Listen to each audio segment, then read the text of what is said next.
कराची से डॉक्टर वसीम आफंदी साहिब फरमाते हैं कि चंद दिन पहले मेरे पास एक नौजवान को लाया गया था जिसे सर पर गोली लगी थी। खून बहुत ज्यादा बह चुका था मगर नौजवान के हवास अभी कायम थे। मेरी यूनिफॉर्म देखकर उसने मुझसे इल्तिजा की कि डॉक्टर साहब, मेरी मौत की खबर मेरे घर वालों को न दीजिएगा, और साथ ही मेरे सामने हाथ जोड़ दिए। मुझे हैरत थी कि मैं उसे बचाने के लिए पुरुम्मीद था और वो शख्स यकीनी मौत देखकर बात कर रहा था।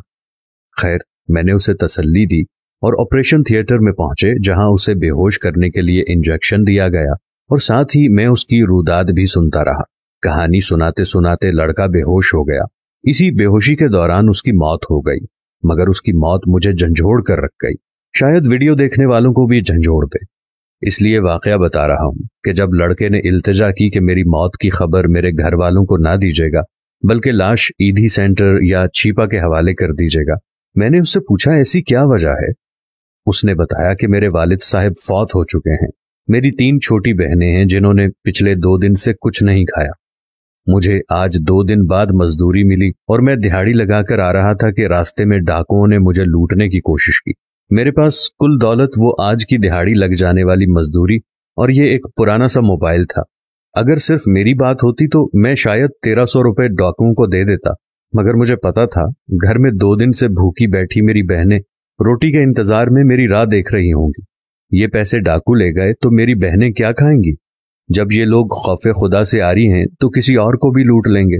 लिहाजा मैंने मुजाहिमत शुरू कर दी और उन जालिमों ने महज उन 1300 रुपए की खातिर मुझे गोली मार दी।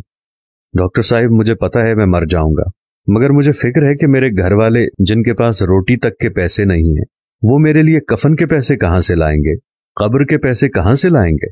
लिहाजा मेरे घर वालों को मेरी मौत की खबर न दी जाए। साथ ही उसने जेब में हाथ डालकर पैसे और मोबाइल मेरे हाथ पर रखते हुए घर का एड्रेस बताया और कहा कि ये पैसे घर पहुंचा देना और मोबाइल बेचकर मेरी छोटी बहन को नई जूती खरीद कर दे देना। बहुत दिनों से जिद कर रही थी। अगर मेरी वालिदा का हौसला बुलंद हुआ तो उन्हें तसल्ली देते हुए मेरी मौत की खबर देना, वरना कह देना कि आपका बेटा किसी दूसरे शहर मजदूरी करने चला गया है।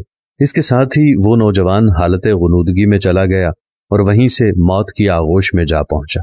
मगर मैं तब से सोच रहा हूं कि अब तक हम पर पत्थरों की बारिश क्यों नहीं होती, सैलाब हमको क्यों बहाकर नहीं ले गए, सरकश जन्नात की तरह हमारा कला कमा करने के लिए फरिश्ते क्यों नहीं उतर रहे, हम लोग अब तक कहरे इलाही से महफूज क्यों हैं, जबकि मुसलमानों वाले आमाल हमारी अक्सरियत कब की छोड़ चुकी है। बददियानत हुक्मरान, बददियानत अवाम, कातिल हुक्मरान, कातिल अवाम, लुटेरे हुक्मरान, लुटेरे अवाम। दूसरी तरफ इस्लाम ने एक मुसलमान पर दूसरे मुसलमान की जानो माल और इज्जत व आबरू को हराम करार दे रखा है। इन्हीं सवालात को सोचते हुए मैंने हर चीज उस नौजवान के घर वालों तक पहुंचाई। अपनी जेब से उसके कफन दफन का इंतजाम किया। उन लोगों के लिए मुनासिब रोजगार बनाकर बहुत जल्द ये मुल्क छोड़कर बमा फैमिली किसी और मुल्क में मुंतकिल हो रहा हूं, क्योंकि जितनी शिद्दत से अहलियाने पाकिस्तान कहरे खुदा को आवाज दे रहे हैं, मुझे नहीं लगता कि इन लोगों को तौबा की मोहलत भी मिल पाएगी। इस कहानी को सुनने के बाद मेरे जहन में एक खाका बनता है कि क्या वाकई हम मुसलमान हैं? क्या हमारा मुल्क वाकई ला इलाहा इल्लल्लाहु मुहम्मदुर रसूलुल्लाह के नाम पर मारज़े वजूद में आया था?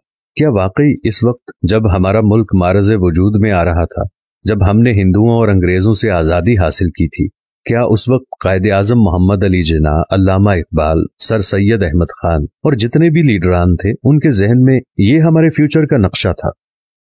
ऐसे बहुत से सवालों ने मुझे झंझोड़ कर रख दिया है। खुदारा मेरे दोस्तों, वीडियो देखने वालों, अल्लाह का खौफ करें और ऐसे गुनाहों से तौबा कर लें।